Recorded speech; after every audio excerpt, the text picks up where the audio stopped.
If you're white, you don't get the vaccine, or if you're white, you don't get therapeutics. Well, that was Donald Trump in the latest twist on COVID-related disinformation. And remember, this is Trump who very recently changed his tune on vaccines, encouraging people to get vaccinated after spreading all sorts of disinformation that discouraged people from getting vaccinated.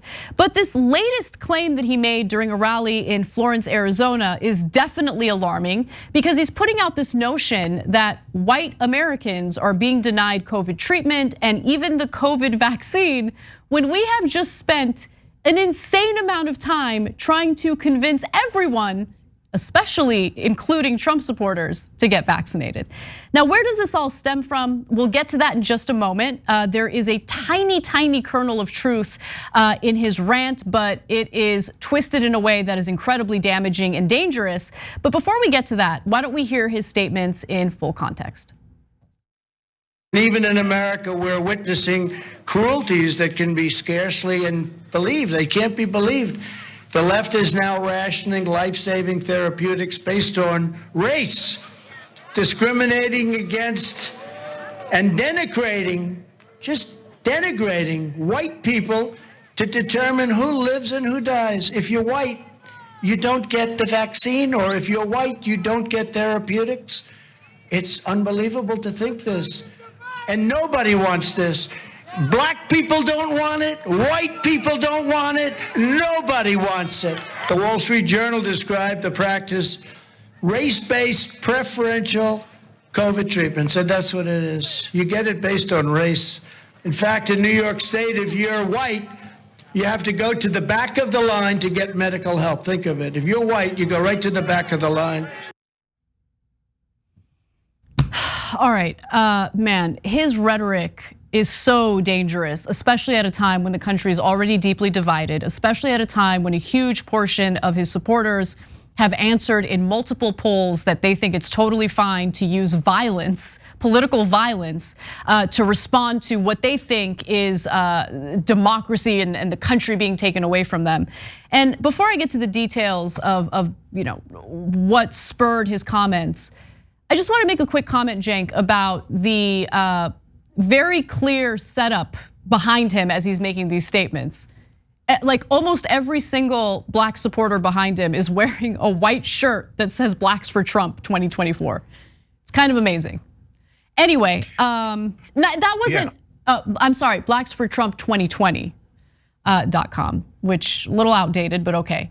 But yeah, I mean, like how do people see that and not notice that it was clearly like put in place? Like people were specifically put in place and told to wear very specific shirts. I mean, it's amazing. No, but it works. It's good marketing, right? And I'm sure that if you go to that website, you'll find a lot of nonsense propaganda about how Trump is in favor of black people as they're going around the country trying to ban black authors. But people won't see that. They'll just see those shirts, they'll see the websites. So that part is unfortunately effective. And of course, Democrats would counter with, we think generally Republicans are right and we want them to be a stronger party. Literally, Pelosi and Biden said they want the Republicans to be stronger. Pathetic, absolutely pathetic. Okay, now to these really dangerous lies. Look, guys, if I thought white people were being put in the back of the line medically overall, I'd fight Democrats too.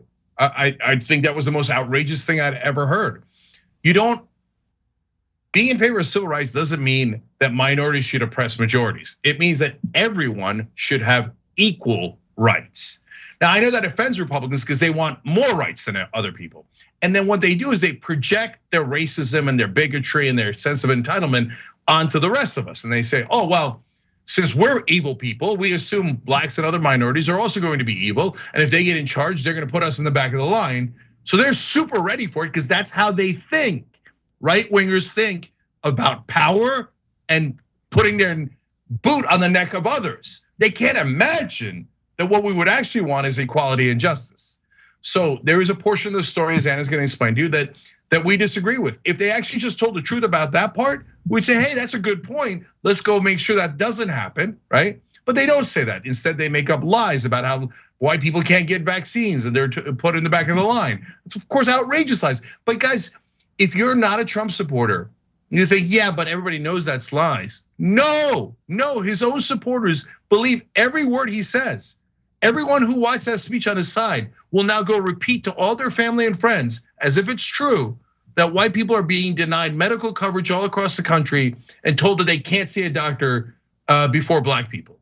That's what they're all going to believe because of that ass saying those outrageous lies.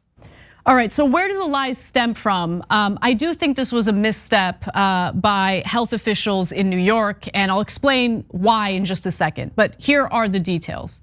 Trump distorted a New York policy that allows for race to be one consideration when dispensing oral antiviral treatments, which are in limited supply.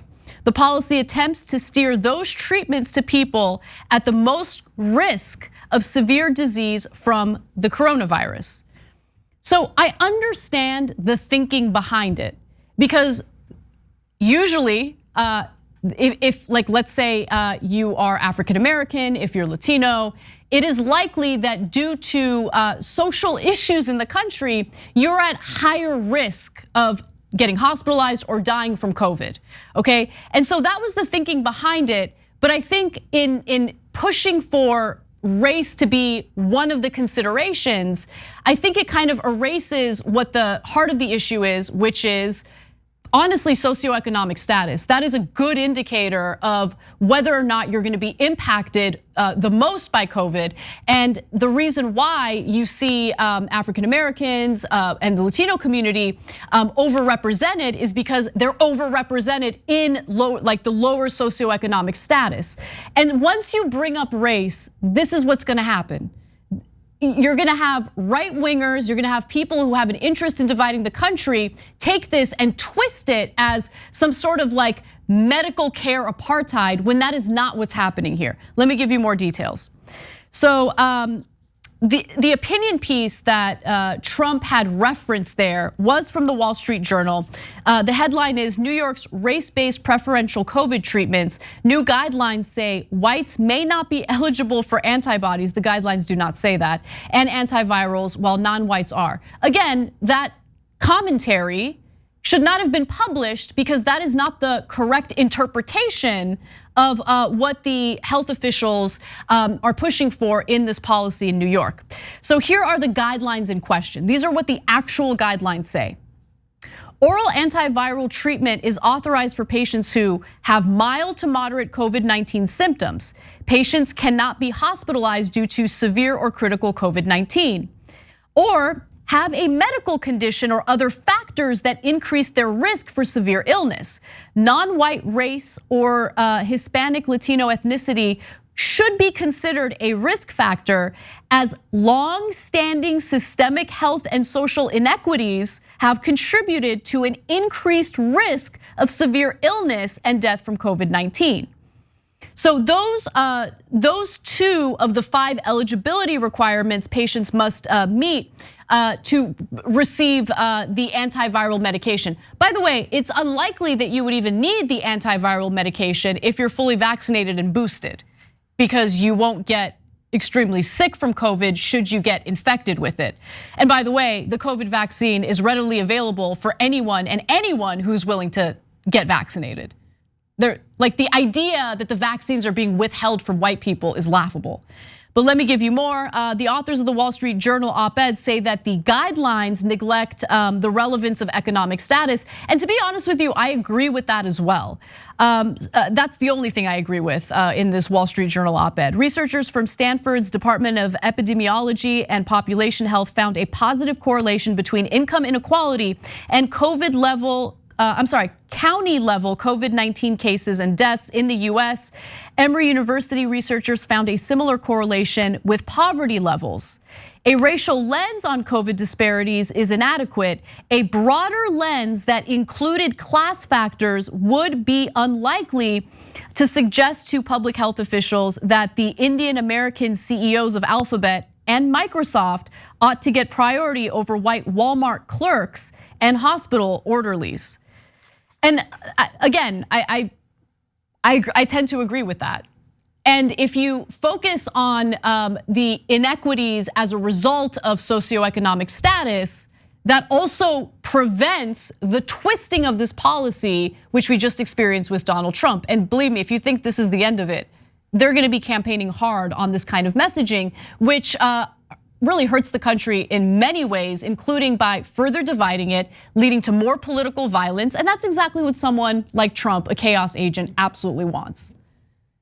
So look, like Anna, I know where it comes from. And so I'll give you one fact that particularly stands out, but it still is a bad idea. So from the Associated Press fact check, they explained the Centers for Disease Control and Prevention have found late last year that Black, Hispanic, and indigenous people were about twice as likely to die from COVID-19 than non-Hispanic whites, and were notably more likely to be hospitalized.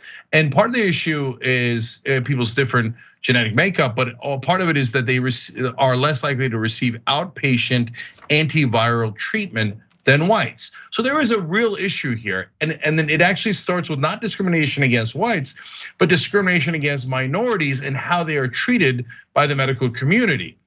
But that's not the only issue here. So I understand why they're saying to doctors, et cetera, hey, remember, these folks are twice as likely to die. Keep that in mind. Please treat them with at least fairness and equality, right?